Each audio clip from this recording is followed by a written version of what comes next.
이번엔 국내외 이슈 진단을 통해 시장 흐름을 예측해보는 증시 저격 시간입니다. 도움 말씀에 김우식 와운의 파트너 나와 계십니다. 안녕하십니까? 네, 안녕하십니까? 자, 지난주 글로벌 증시 이 국가별로 편차가 컸는데요. 일본 증시는 말 그대로 정말 놀라웠습니다. 네. 놀라운 증시 상승률을 기록했고, 자, 일본 증시 외에도 미국 증시도 괜찮았고 국내 증시는 조금 아쉬웠는데요. 어떻게 보셨습니까? 아쉬운 게 아니고 못났죠. 그렇죠.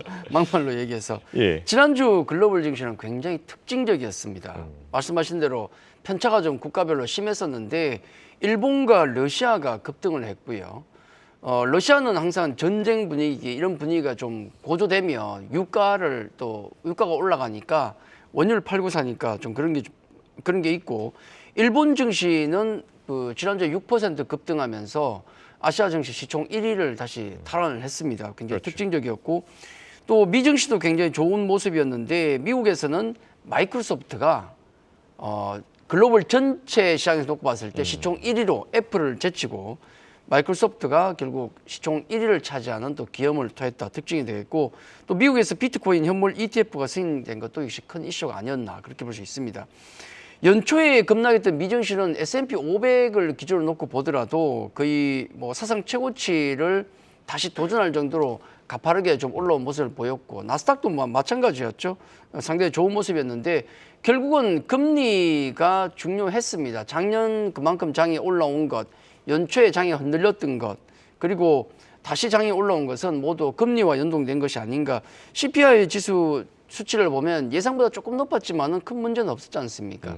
PPR을 보니까 또 예상보다 낮았다는 측면에서 3월 FOMC 회의 금리 인하 확률이 다시 한 80% 이상까지 올라오더라. 자, 이런 것들 시장을 좀 끌어올린 게 아닌가 하는 생각이 듭니다. 자, 지난주 말씀드린 대로 연초에 급락했던 부분들이 많이 만회가 됐는데 빅테크주들이 지난주에 급반등이 나왔죠. 엔비디아가 11% 급등이 나왔고, 메타와 아마존이 플러스 6%대, 마이크로소프트와 구글이 5% 저는 올라왔고, 반면에 애플은 2% 정도 올랐는데 테슬라가 무려 또 마이너스 7.8% 그렇죠. 급락이 나왔거든요.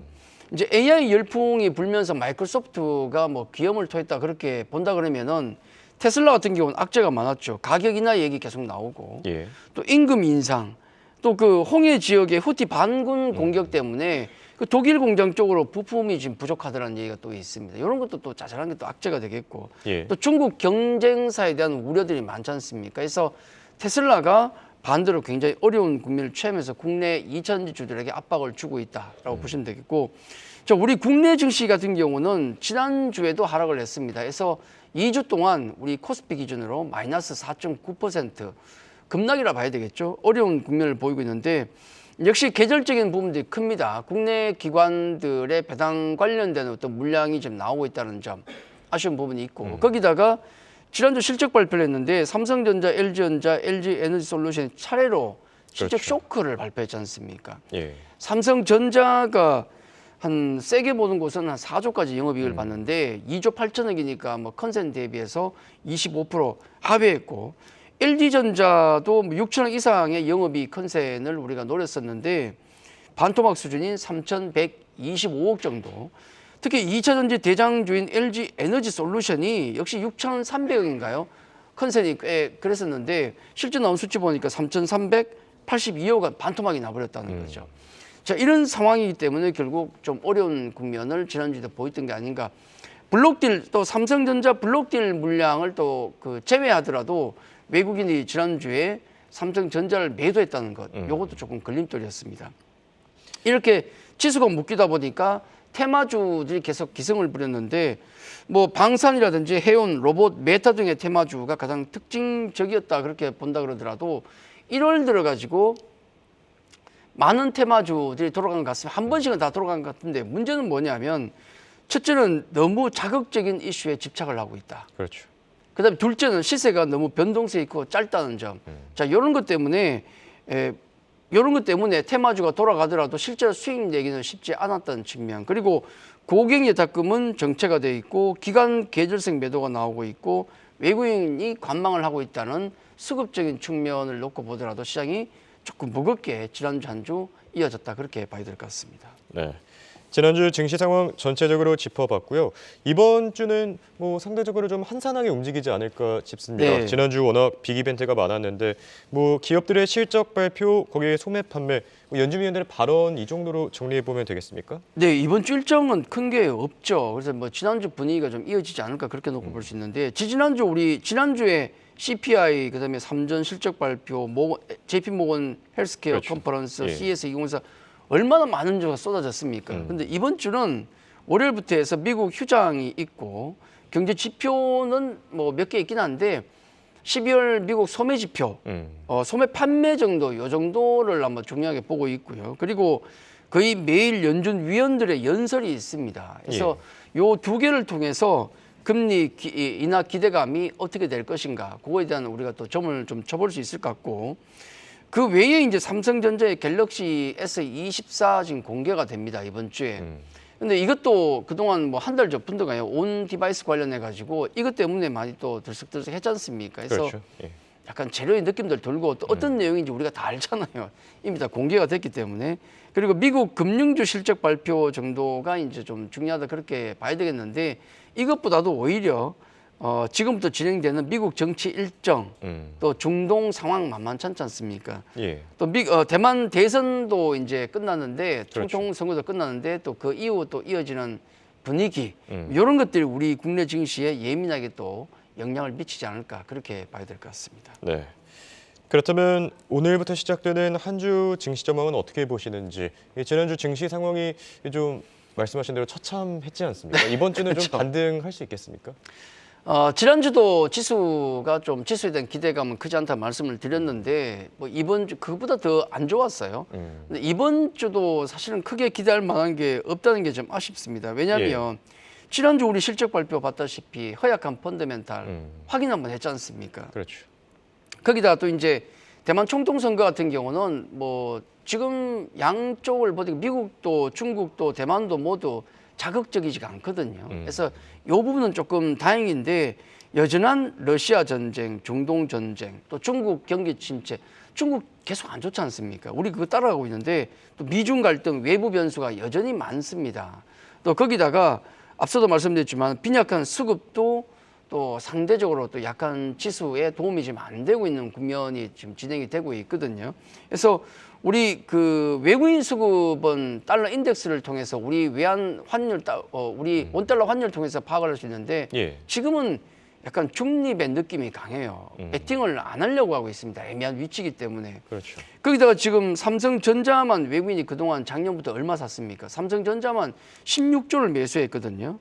16조를 샀었는데, 지난주에 이제 블록딜 매수를 제외하면 외국인은 거의 중립에 가까운 약간 매도세 느낌이 강했습니다. 특히 삼성전자를 지난주에 매도를 했다는 측면은 우리가 또 계속 관찰을 좀 해야 되겠죠. 그래서 삼성전자에 대한 외국인 매수가 없다면 지수의 상승은 없다라고 보는 게 맞는 것 같습니다. 자, 이 부분 우리가 잘 봐야 되겠고, 그리고 고객예탁금과 신용융자를 잠깐 생각해 보시면은 이것도 좀 깝깝합니다. 왜냐하면 제가 그림을 하나 갖고 나왔는데, 고객예탁금과 신용융자인데, 고객예탁금이 연말부터 해서 조금 증가하는 모습을 보였었거든요. 그러다가 1월 2일 기점으로 한 5조 9천억까지 59조까지 올라오다가 그 이후로 감소를 하고 있어요.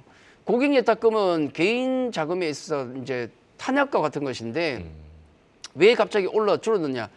생각해보면 고객예탁금이 늘 수 있는 방법은 두 가지가 있는데, 돈이 들어오든지 아니면 주식을 팔든지. 주식을 팔면 그 현금이 고객예탁금으로 늘어나거든요. 그래서 아마 연말에 주식을 팔았던 게 고객예탁금이 늘어났고, 연초에 지금 계속 사고 있지 않습니까? 그러다 보니까 아마 고객예탁금이 줄고 있는가 하는 게 생각이 드는데, 어쨌든 고객예탁금은 줄어드는데 신용융자는 조금씩 늘어나는, 수급이 조금 안 좋은 국면이에요. 그렇게 놓고 보면 개인 투자자 같은 경우도 할 수 있는 것이 결국 테마주만 돌릴 수 있는 장이 아닌가라는 측면이 좀 아쉽다는 생각이 듭니다. 해서 실적에 대한 불안감이 지난주부터 나왔기 때문에 아마 실적 관련 이런 그 실적 시즌의 확인 심리, 이 경계감은 좀 더 커질 것이라는 생각이 들고, 그리고 결국 그러다 보니까 지난주에도 말씀드렸지만은 전형적인 실적 시즌의 어떤 패턴, 일희일비하는 장세가 계속되지 않을까 그렇게 말씀을 드리겠습니다. 네. 알겠습니다. 자, 중요한 이슈들은 한 차례 지나갔고요. 상승 재료들이 그렇게 많아 보이진 않는데 이런 시점에서 투자 전략 어떻게 세워야 됩니까? 제가 이제 그 월요일 방송을 위해서 일요일 같은 경우 원고를 쓰잖아요. 예. 원고를 쓰면 시장이 오르든 내리든 막 글빨이 좋을 때가 있고 글빨이 안 나올 때가 있어요. 예. 지금은 어떠시죠? 깝깝하더라고요.